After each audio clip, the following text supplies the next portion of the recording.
एक टाइम ऐसा था कि मैंने अपनी लाइफ में एक डिसीजन ले लिया था कि मुझे किसी भी हालत में मुझे अपनी फील्ड में एक सरकारी नौकरी चाहिए, ठीक है। और कितना रिक्रूटमेंट होता है, कितना वैकेंसी है, मुझे कोई मतलब नहीं है, मुझे बस चाहिए, ठीक है। और अपने दिमाग से नहीं आया है, कुछ हुआ था कि कुछ लोगों ने कुछ बोल दिया था, ठीक है ना। तो मेरे दिमाग में ही घुस गया और मैंने मेहनत भी की। मगर जब मैं तैयारी कर रही थी, मैं फेसबुक में तो कब का छोड़ती हूँ, मैं इंस्टा भी नहीं चलाती, मगर कान में आ ही जाता है ना न्यूज़।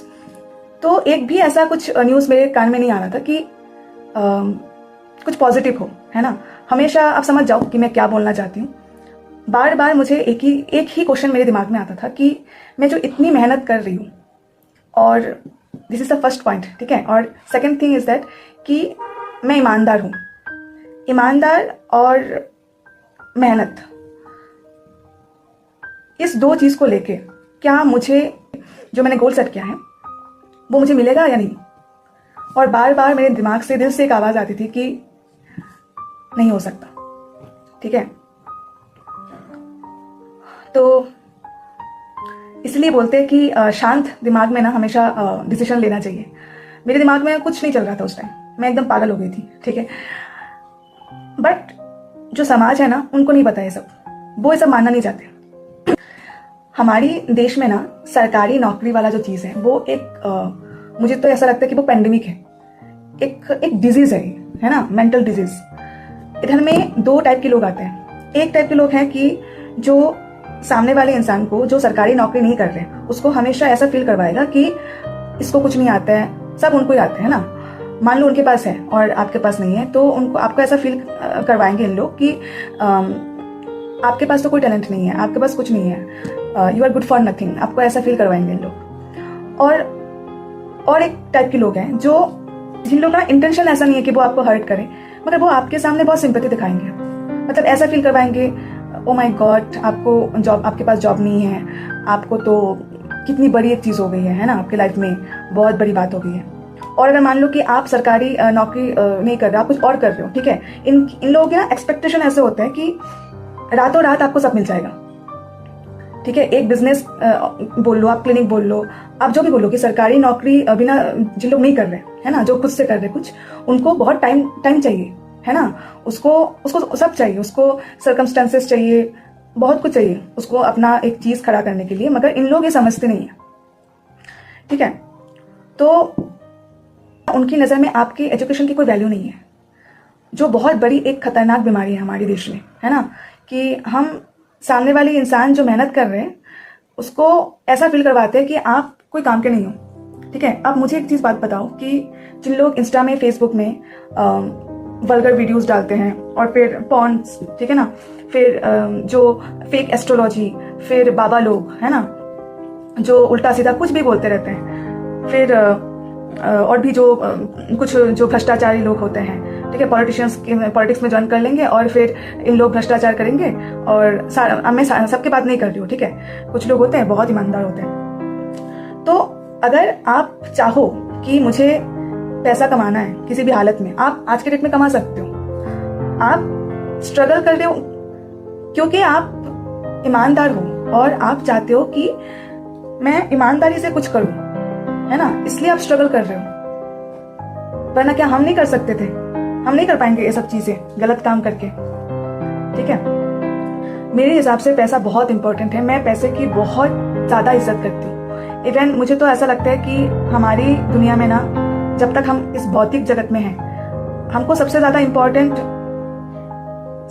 इंपॉर्टेंट दो चीजें, एक है हमारी हेल्थ, हमारी बॉडी, और एक चीज है पैसा। मैं पैसे को इतना ऊपर में रखती हूँ क्योंकि आप कुछ नहीं कर सकते। आज जो मैं बात कर रही हूँ ना आपके साथ, इंटरनेट, रोटी, कपड़ा, मकान, जो भी बोलो, आप बिना पैसे में इस दुनिया में रह ही नहीं सकते, आप नहीं रह सकते आप। और एक चीज है बॉडी, क्योंकि आपकी सांस, जो चेतना है, सब इस बॉडी में ही है, जो भी है। तो इसलिए मैं पैसे की बहुत इज्जत करती हूँ। मगर इसका मतलब तो ये नहीं है ना कि कोई अगर स्ट्रगल कर रहे हैं और आप उसको कुछ भी बोले जा रहे हो, ठीक है। मैं ये नहीं बोल रही हूँ कि आप आलसी बन जाओ, क्योंकि ऐसे लोग भी मैंने देखा है कि इन लोग मेहनत बिल्कुल नहीं करते हैं, अपना एफर्ट नहीं लगाते हैं, और फिर बोलते हैं कि सिस्टम खराब है, इनकी गलती है, उनकी गलती है।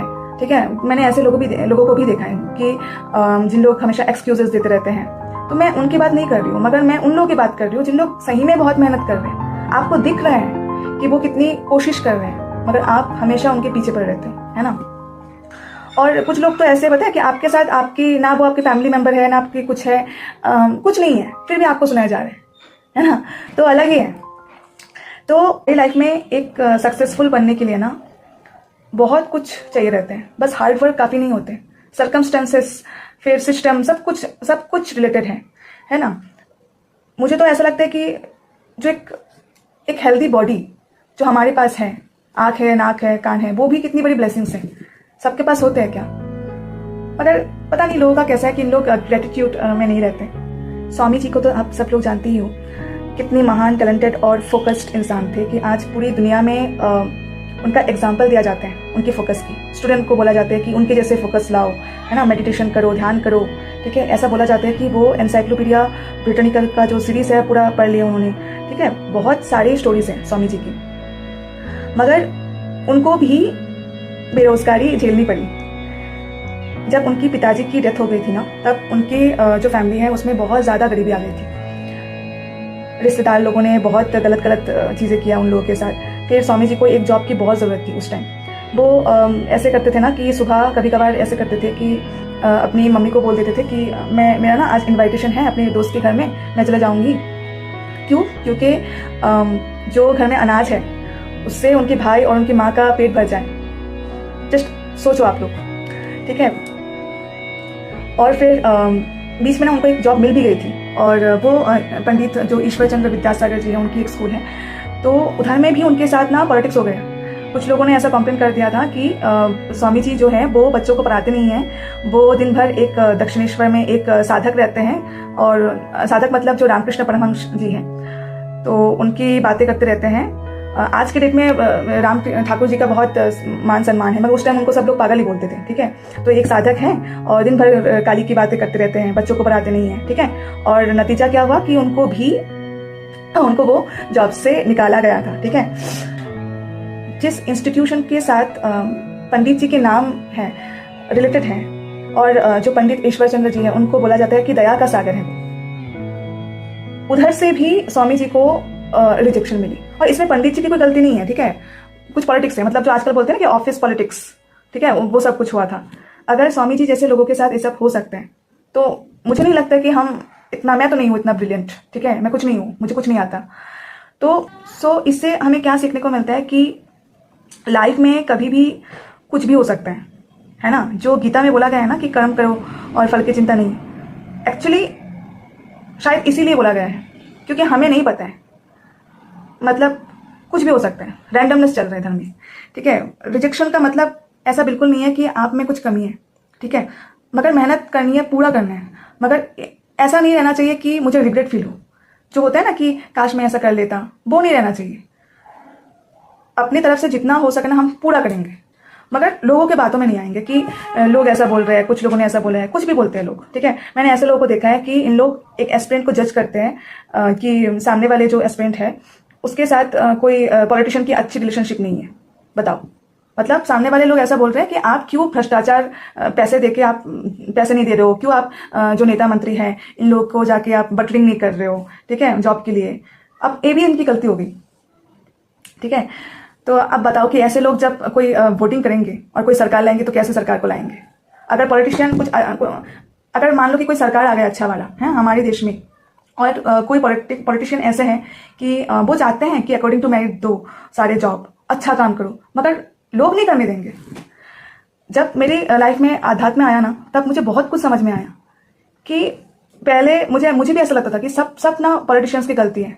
अब मुझे समझ में आता है कि पॉलिटिशियंस की गलती है ही नहीं, है गलती नहीं है, ऐसा भी सही नहीं है, मगर लोगों का भी उतना ही गलती है।